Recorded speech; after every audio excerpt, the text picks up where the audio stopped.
y a cada uno de mis hermanos que están sintonizando nuestra transmisión en esta hermosa tarde. Te damos, Señor, te pedimos que seas tú hablando al corazón de cada uno de ellos conforme a tu propósito, conforme a tu voluntad, Señor. Que esta palabra sea de edificación, que esta palabra sea de gran bendición para sus vidas en esta maravillosa tarde, en el nombre poderoso de Jesús. Asimismo, Señor, por el poder de tu palabra y la autoridad que nos has dado, en el nombre poderoso de Jesús, atamos toda maquinación, atamos todo espíritu inmundo que quiera robarse tu palabra en esta maravillosa tarde. En el nombre poderoso de Jesús, atamos todo espíritu inmundo, todo ataque, toda enviación que Satanás quiera hacer contra tus hijos. En el nombre de Jesús, los atamos en la tierra y en los cielos. Atamos todo temor, atamos toda vergüenza, atamos toda reprensión. En el nombre de Jesús, lo atamos, lo reprendemos y lo echamos fuera en el nombre poderoso de Jesús de Nazaret. Declaramos Espíritu Santo en este lugar, en tu casa, donde están cada uno de mis hermanos sintonizando nuestra programación. En el nombre poderoso de Jesús, llévate toda gloria, toda honra y toda alabanza. En el nombre de Jesús, amén, amén y amén. Pero no sabes cuándo va a terminar las penas que ahora viven en ti. Yo sé que estás muy triste y yo sé que estás llorando. Yo sé que las angustias no te dejan vivir. Aleluya, gloria sea al Señor. La meditación de esta maravillosa tarde la encontramos en el Evangelio según San Mateo, capítulo 5, versículo 13. Evangelio según San Mateo, capítulo 5, versículo 13. La palabra del Señor la leemos en el nombre del Padre, del Hijo y de nuestro amado Espíritu Santo. Amén. La palabra del Señor nos dice: vosotros sois la sal de la tierra, pero si la sal se desvaneciere, ¿con qué será salada? No sirve más para nada, sino para ser echada fuera y hollada por los hombres. Una parábola muy conocida por muchos de mis hermanos, la cual es la sal de la tierra. En esta parábola Jesús nos dice a cada uno de nosotros: ustedes son la sal de la tierra.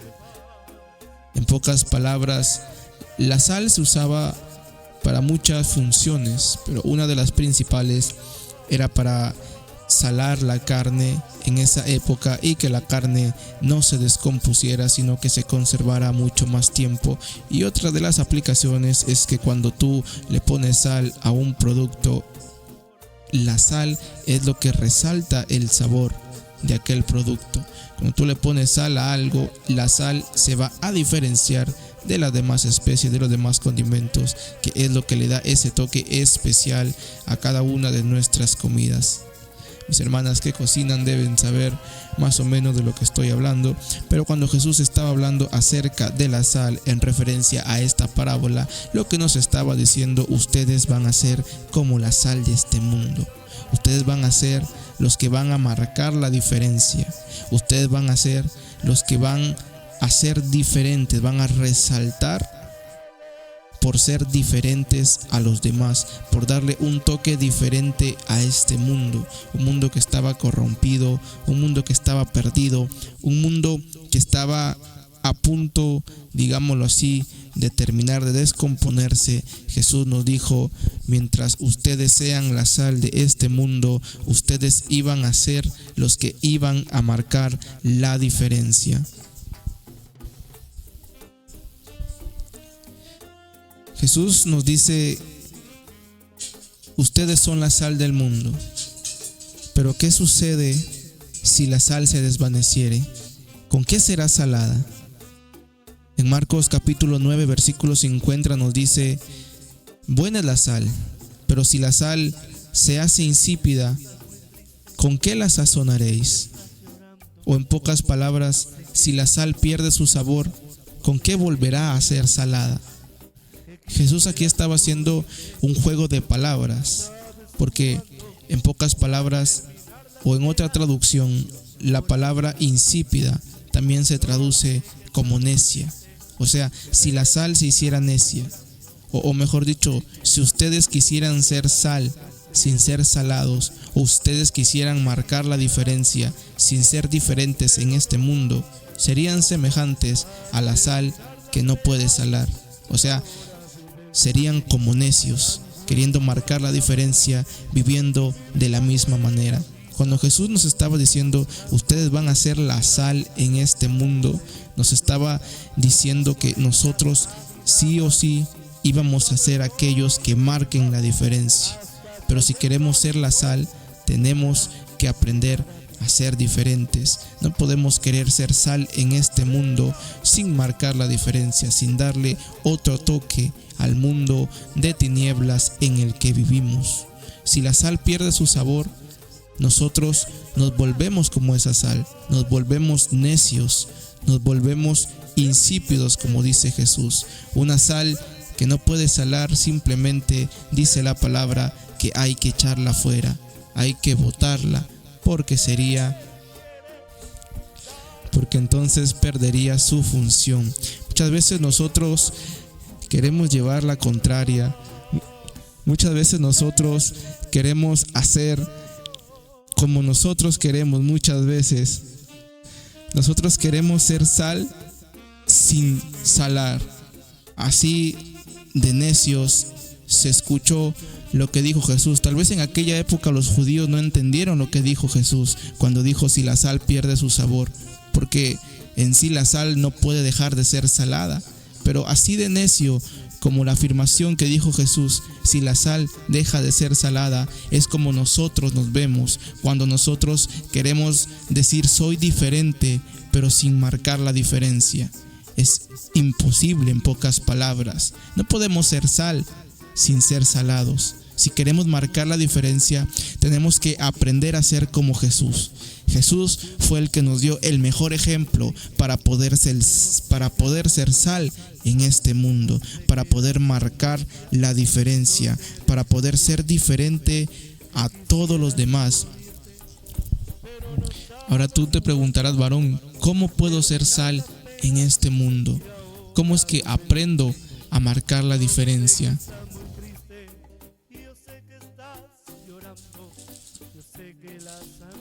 La palabra nos dice en Efesios capítulo 2, versículo 10,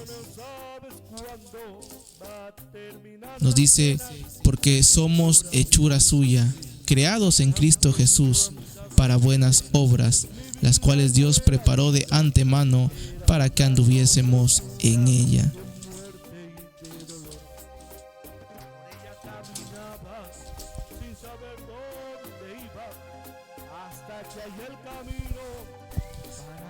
Aleluya, gloria sea al Señor. Efesios capítulo 4, versículo 22, también nos dice, en cuanto a la pasada manera de vivir, despójense del viejo hombre, que está viciado conforme a los deseos engañosos, y renovaos en el espíritu de vuestra mente. Si queremos aprender a ser sal en este mundo, tenemos que aprender a despojarnos de la manera pasada de vivir.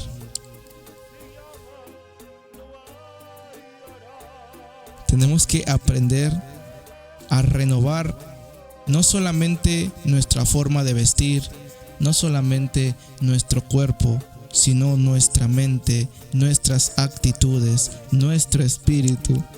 Así como la palabra nos dice, renovaos en el espíritu de vuestra mente. Cuando la palabra nos dice renuévense en el espíritu de vuestra mente, nos está diciendo cambien esa manera de pensar, cambien esa manera de pensar que tenían en el mundo, para que empiecen a pensar en cómo el espíritu los está empezando a guiar, para que tengan ahora, dice la palabra, la mente de Cristo, ya no haciendo las cosas que hacían en el mundo o en su manera pasada de vivir, sino ahora haciendo lo que Dios nos está enviando a hacer, renovándonos día a día en nuestra mente. ¿Cómo nos renovamos día a día?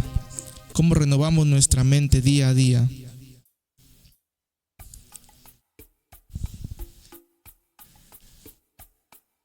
cómo nosotros podemos renovar nuestra mente, cómo nosotros podemos renovar nuestro espíritu día a día. Una de las maneras de poder renovar nuestra mente y nuestro espíritu es no solo lecturando la palabra de Dios, sino también poniéndola en práctica, poniéndola por obras.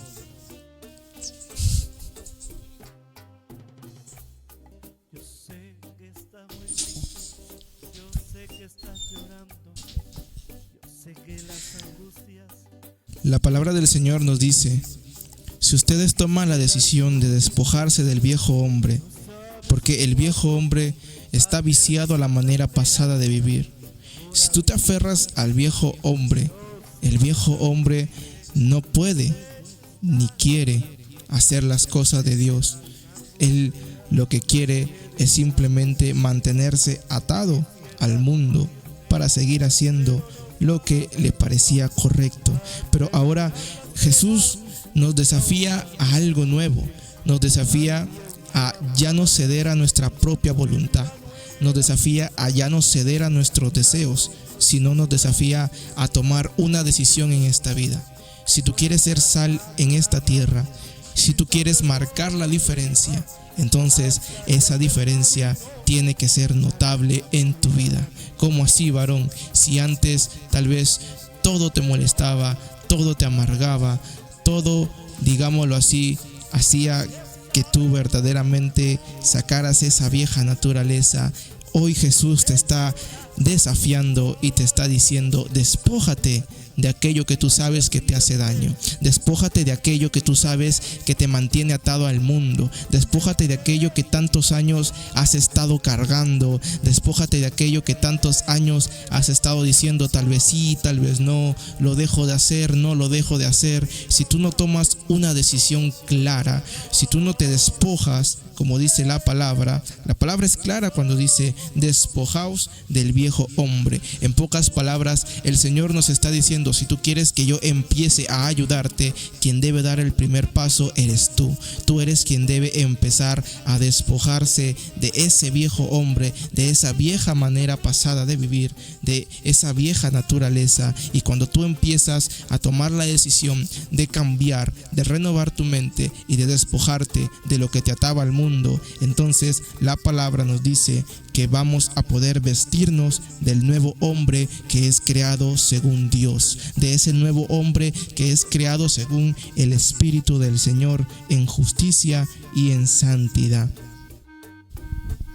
Si nosotros queremos marcar la diferencia, tenemos que ser como ese nuevo hombre. Debemos vestirnos de esa nueva naturaleza.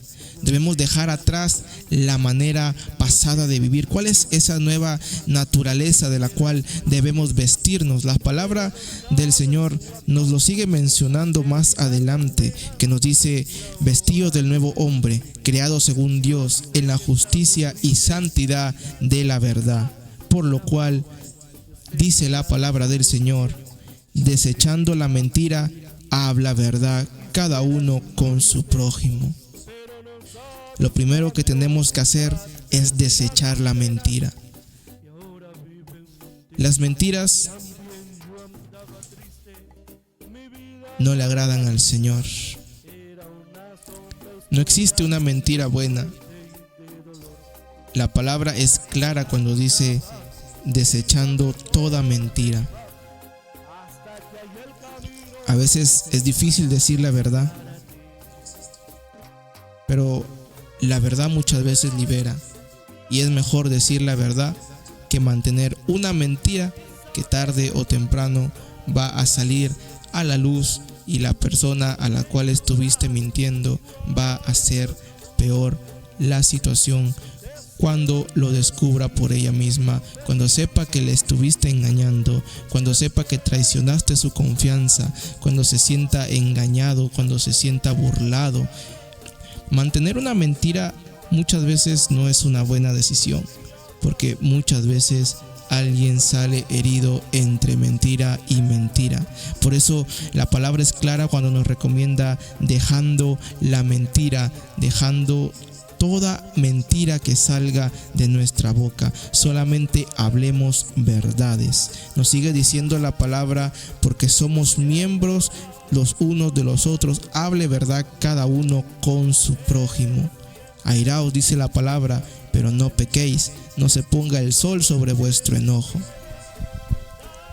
Cuando la palabra nos dice airaos, pero no pequéis, no dice que no nos podemos enojar, sino que dice que si por una u otra circunstancia el enojo quiere visitar tu vida, no te quedes con ese enojo, porque dice la palabra que cuando se ponga el sol, entonces dice, ese enojo pasará de ser algo que te airó a un pecado. Dice, airaos pero no pequéis, no se ponga el sol sobre vuestro enojo. Si tú te peleas con tu pareja, si tú te peleas con tu hermano, si tú te peleas con papá o mamá en ese día y ves que ya está oscureciendo, que se está poniendo el sol, empieza a decirle, mejor hay que perdonarnos antes de que empiece a visitarnos Satanás, y eso sí no queremos. Por eso mejor airaos pero no pequéis, y no se ponga el sol sobre vuestro enojo. No retengas enojo, no retengas ira, porque cada vez que vas reteniendo, cada vez que vas guardando ese rencor y ese enojo, se va haciendo una herida, un resentimiento en tu corazón, lo cual se va a ir acumulando poco a poco, hasta que va a llegar un momento en el que ya no puedas soportar, y entonces va a ser mucho peor. Por eso simplemente despójate de la ira, despójate de la mentira y vístete del nuevo hombre. Ahora la palabra nos sigue diciendo, el que hurtaba no hurte más, sino trabaje, haciendo con sus manos lo que es bueno, para que tenga que compartir con el que padece necesidad. Ninguna palabra corrompida salga de vuestra boca, sino la que sea buena para necesaria edificación, a fin de dar gracia a los oyentes. En pocas palabras, que no salga ninguna palabra que sea perjudicial o que no vaya a edificar a tu prójimo. Cada vez que vayas a hablar, cada vez que quieras darle una palabra a tu hermano, a tu hermana, a tus amigos, a tu familia, piensa muy bien lo que vas a decir. Piensa si esa palabra es una palabra de edificación o es una palabra que verdaderamente va a terminar de hundir a la persona con la que estás conversando, con la que estás compartiendo. Porque dice la palabra del Señor, ninguna palabra corrompida salga de vuestra boca, y aquí incluyen las malas palabras, pues las malas palabras, en pocas palabras, son maldiciones que tú lanzas contra tu familia, contra tu casa, contra tu vida, puesto que nosotros desconocemos muchas veces el poder que hay en nuestra lengua. La palabra nos dice en Proverbios que en nuestra lengua está el poder de dar vida y de dar muerte. Por eso hay que tener mucho cuidado con todo lo que decimos, así sea en juego, así sea en burla. Hay que tener mucho cuidado con lo que decimos, porque Satanás no se está con juegos, no se está con burlas, y a la mínima oportunidad que nosotros le demos, él va a obrar sin importarle nada. Satanás no tiene piedad, Satanás no se anda con juegos. Por eso hay que tener mucho cuidado. Todo lo que decimos, todo lo que sale de nuestra boca, tienen que ser palabras de bien, tienen que ser palabras de edificación, tienen que ser palabras que ayuden y levanten a nuestros hermanos. Desechemos las palabras corrompidas, desechemos las palabras de odio, desechemos las palabras de juicio, desechemos las palabras que no vayan a edificar a tu hermano.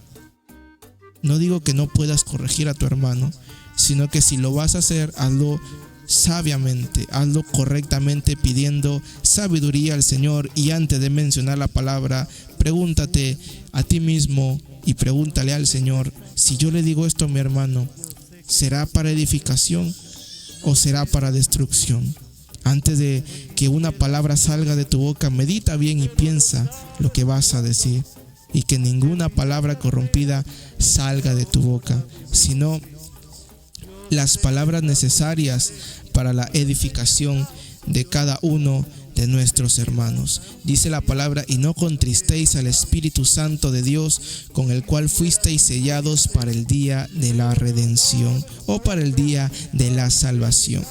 No contristéis al Espíritu Santo de Dios. La palabra contristar significa entristecer, profundamente. ¿Cómo contristamos al Espíritu Santo?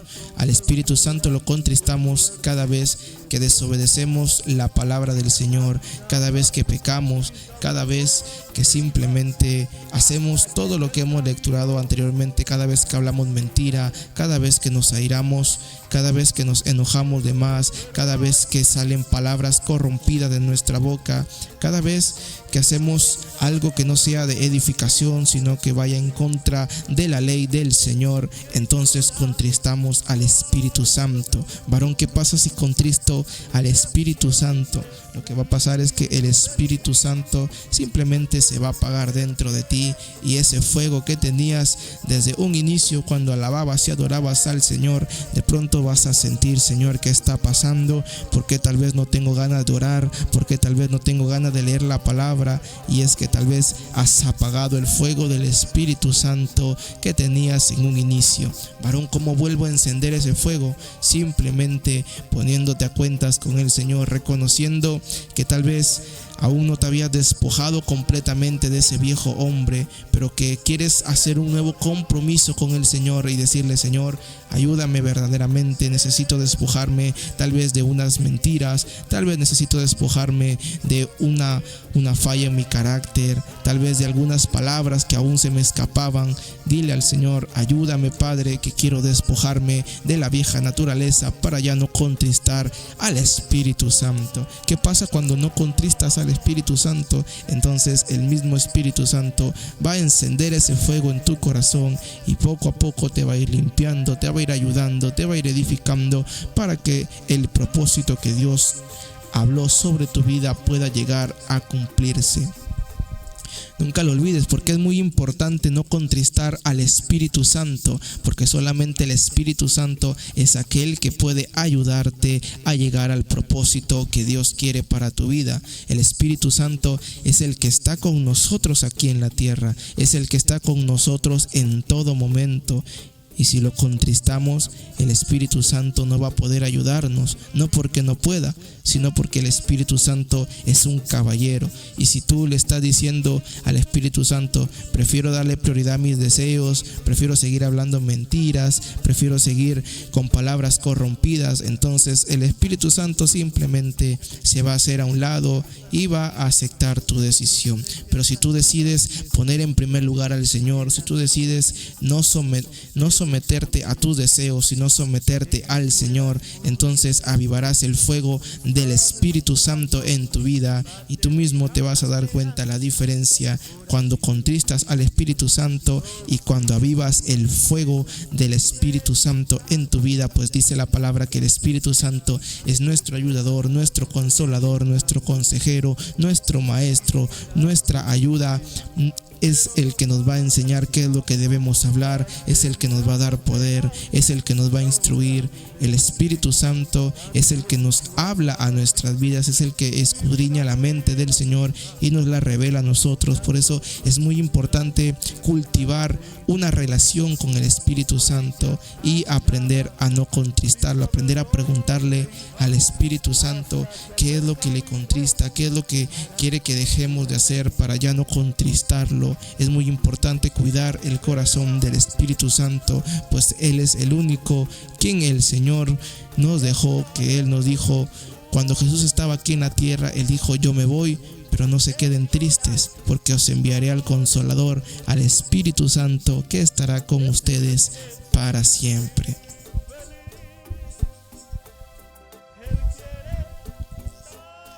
La palabra del Señor nos sigue diciendo: quítese de vosotros toda amargura, todo enojo, toda ira, toda gritería, toda maldicencia y toda malicia.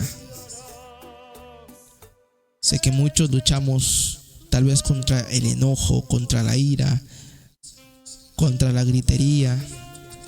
¿Cuántos no han gritado? ¿A cuánto les gusta gritar? Sé que muchas veces luchamos contra un mal carácter, contra un mal genio. Sé que muchas veces decimos: no puedo evitarlo porque soy así, yo soy así, no voy a cambiar, yo soy gritón, yo soy enojón.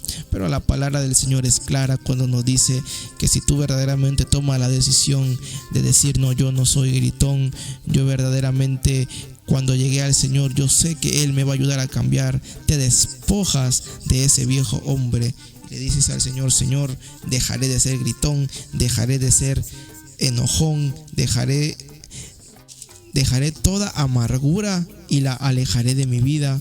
Y entonces tú le dices: Señor, ayúdame a cambiar. Dice la palabra: sean buenos unos con otros, sean misericordiosos, perdónense los unos a los otros, como Dios también os perdonó a vosotros en Cristo. Uno de los temas muy interesantes y que más he podido ver en la iglesia es la falta de perdón.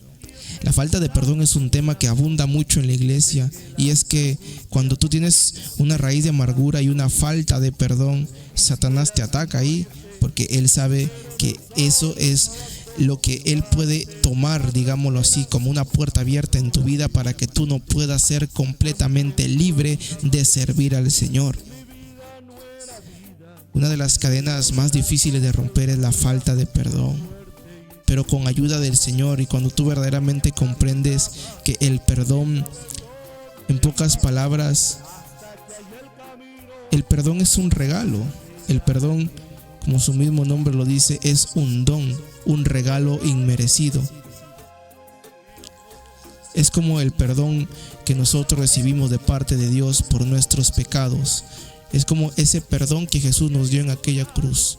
Nosotros merecíamos la muerte. Nosotros no hicimos nada para merecer la salvación de parte del Señor. Pero aún así el Señor, en su misericordia, nos otorgó ese perdón.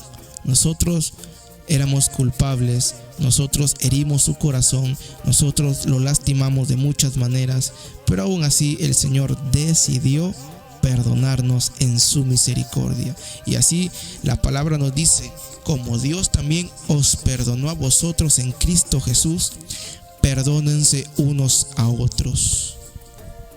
Sé que perdonar no es fácil, pero cuando verdaderamente tú practicas el perdón, tú sientes esa libertad. Tú sientes verdaderamente como un peso se levanta de tu cuerpo, un peso sale de tu vida. Pues una falta de perdón es como un peso en tus hombros, como una opresión en tu corazón que no te deja adorar al Señor, que no te deja alabar, que no te deja cantar, que no te deja servir libremente al Señor. Puesto que una falta de perdón, dice la palabra: perdónense unos a otros, como yo también os perdoné. Incluso la Biblia es muy clara y nos dice que si nosotros no perdonamos, el Señor tampoco nos va a perdonar.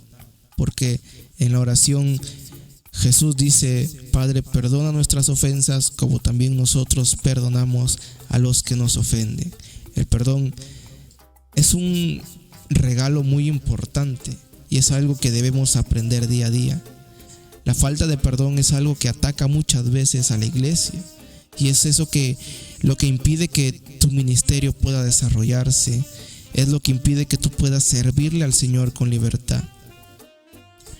Te invito a que medites en este día, en esta oportunidad.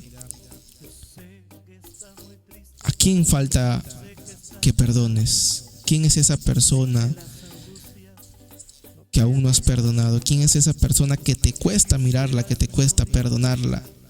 ¿Quién es esa persona que tú dices: no, a ella no la voy a perdonar, no puedo perdonarla, tú no sabes lo que me hizo, tú no sabes lo que yo pasé? Te invito a meditar en esa persona y a meditar en lo siguiente: el perdón es una decisión. Tú decides si te quedas con la amargura o simplemente la desechas. Varón, ¿qué pasa si yo lo perdono y la otra persona no quiere perdonarme? Tú ya fuiste libre. Con que tú le pidas perdón a la persona y lo entregues al Señor, entonces tú ya hiciste lo que tenías que hacer. El perdón es una decisión. Te invito a que practiques el perdón. Pruébalo y luego me comentas cómo fue tu experiencia con el perdón. Yo sé que el perdón verdaderamente es muy liberador. La falta de perdón es una atadura que Satanás muchas veces nos ataca. que muchas veces nosotros mismos somos conscientes que debemos perdonar, pero como que algo nos dice, no, a ese no lo perdono, a ese no puedo perdonarlo. Toma la decisión en este maravilloso día, en esta maravillosa tarde, de perdonar verdaderamente a aquella persona. Tal vez perdonar a papá, tal vez perdonar a mamá, perdonar a ese amigo, a esa amiga, a ese hermano, a esa hermana que tal vez te lastimó. Sé como Jesús, cuando a Jesús lo lastimaron, a Jesús lo torturaron, a Jesús lo golpearon, y Jesús clavado en aquella cruz simplemente dijo las siguientes palabras: Padre, perdónalos, porque no saben lo que hacen. Padre, perdónalos. Te invito a que seas como Jesús. Perdona sin mirar a quién. Perdona sin mirar a qué es lo que te ha hecho. Perdonar es, en pocas palabras, un borrón y cuenta nueva. Perdonar es simplemente un nuevo comienzo. Y no te digo que a partir de ahora vas a ser el mejor amigo de esa persona que te lastimó. No, simplemente te estoy diciendo o te estamos aconsejando que hagas como que eso nunca sucedió. ¿Para qué? Para que esa amargura, ese rencor salga de tu corazón y tú experimentes lo que es una verdadera liberación. Yo sé que las angustias no te dejan vivir, que quisieras morirte, pero no sabes cuándo va a terminar las penas y ahora viven en ti. Dice la palabra en el versículo Efesios 5: Sed pues imitadores de Dios como hijos amados, y andad en amor, como también Cristo nos amó y se entregó a sí mismo por nosotros, ofrenda y sacrificio a Dios en olor fragante. Hasta que haya el camino para llegar a ti. Pero hay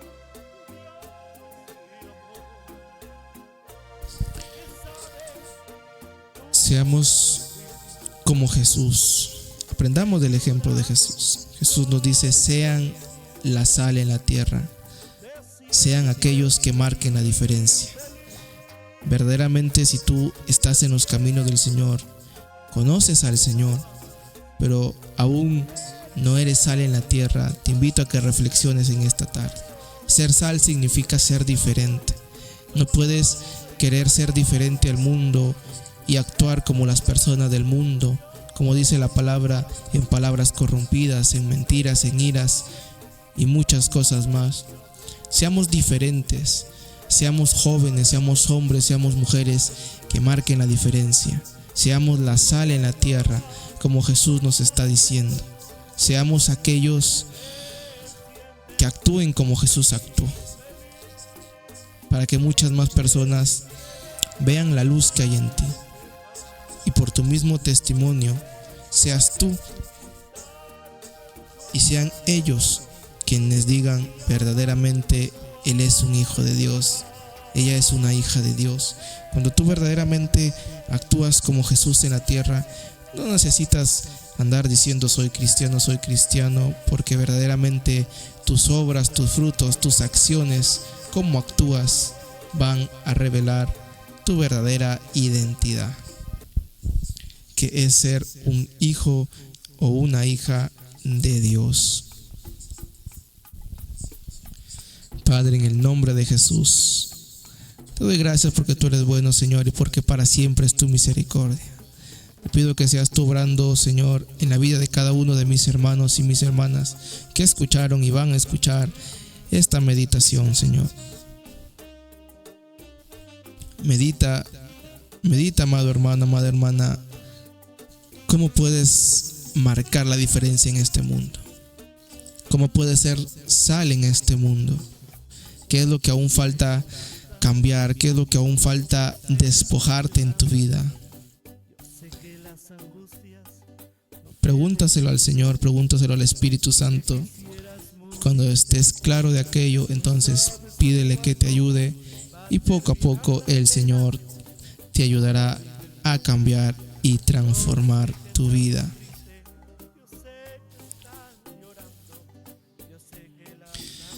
No lo olvides, amado hermano, amada hermana, Cristo viene pronto. Ya no es tiempo de jugar, ya no es tiempo de estar fríos, de estar tibios, sino es tiempo de estar calientes, de ser la diferencia en el mundo, de predicar, de alabar, de anunciar el evangelio de buenas nuevas, porque pronto todo está por terminarse. Así es, te invito a que medites en esta tarde, te invito a que reflexiones en la palabra del Señor y que sea el Señor ayudándote en todo momento. Padre, gracias te damos, que sea tu palabra dando fruto al 30, al 60 y al 100 por uno a su tiempo. Te doy gracias, Señor, porque tú eres bueno. Gracias por haberme ayudado a meditar tu santa y bendita palabra. Gracias por haberme dado sabiduría y entendimiento, Señor. Llévate toda gloria, toda honra y toda alabanza en el nombre de Jesús. Amén.